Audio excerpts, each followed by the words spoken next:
All right, today is June the 14th. Back in the day, 248 years ago, in 1775, the U.S. Army was founded. So, happy birthday, U.S. Army. 246 years ago, 1777, the Continental Congress made the Stars and Stripes the first national flag. Now, here's the deal. Nobody knows who really designed the first American flag. And historians actually say that whole Betsy Ross legend is probably not true. Although, that's what they taught in schools. Right. Like, I remember learning that in school. Well, you know, I heard some, I didn't even hear the podcast episode, but I heard like a teaser for it. And it turns out, and you'll have to look this up because I'm speaking totally from random old memory, but it was like her son, or there was like a relative that got that going and was kind of like selling that legend. Yeah. It was Bob, right? Yeah, that's what I said. It was actually Bob Ross. It was, yeah. It was the flag. It was one of the Ross descendants that was like perpetuating this myth or this legend and kind of like business. You know, not I don't know how. But, you make a that business off of snowballed that. so much that they teach that in schools, or they did at least when I was in school. Right. Like Betsy Ross. So the flag. You remember the picture in your head of her at the sewing, the sewing machine.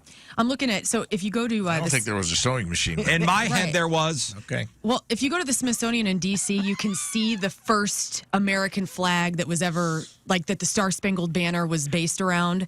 And I'm looking it up here. It said it was made in Baltimore in 1813 by Mary Pickersgill. Yeah, but that's the flag that was what Fort McHenry that Yes. Francis Scott Key saw in the Yes. morning after the battle.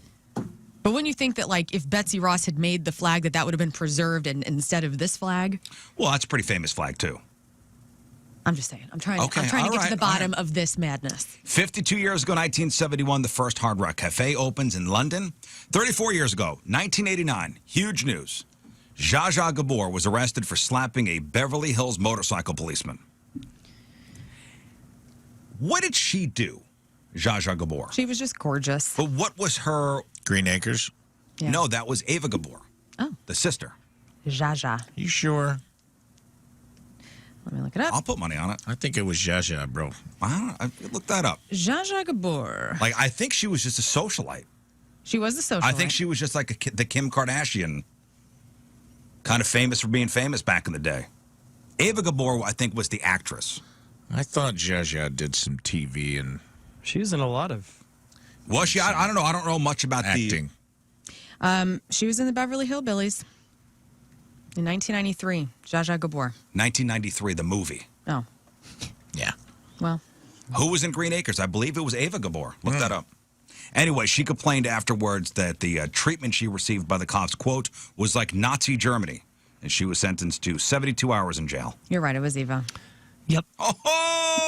Wow! Get your Gabors right. Boom. Roasted. I was born Not you. Gabor blind. Huh? What, you think all the Gabors look alike? I do. Wow, that's Even Wow. Al Gabor. It's messed Crazy. up. 27 years ago, 1996, Jim Carrey's movie The Cable Guy was released. Most moviegoers at first hated that movie. I think it was a box office I didn't get bomb. it. It went. I mean, it's not that I hated it, but I wasn't like, oh, I want to see that again. And then when I saw it 15 years later, I was like, whoa, Ben Stiller directed it. this movie's wild. That's a Ben Stiller movie.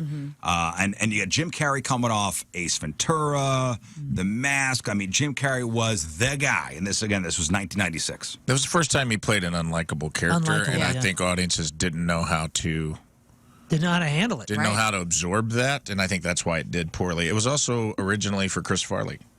Oh, really? The Cable Guy was supposed to be Chris Farley, and he passed away, and Jim Carrey stepped in. So that would have been a wildly different movie. Yeah. But I just remember No, his- Chris Farley had to have been alive then because Chris Farley died when I was in college. I don't I thought know. he was in 96. Maybe there. I know I read an Remember article being at that school. Chris Farley was the original. Because the movie came out in 96. Maybe That it means they wasn't- probably shot it in 95. Okay. 97's when he Died died. in 97, and then the Cable Guy one came out in 95. 96. Oh, 96. Maybe he just wasn't available. I don't know. It was written for him. I do know that. Would have been a wildly different movie. I like Wildly The Cable different. Guy. Upon further viewings, Yeah, I like it now. I was too young to understand what was happening. And the soundtrack was awesome because he covered that song. What was that? Somebody to Love. Yeah. It was so good. I love that. And 8 years ago today in 2015, Game of Thrones fans freaked out when Jon Snow was betrayed and murdered by his own men in the fifth season finale. Go. But 11 months later, he was resurrected. All right, that's what happened back in the day.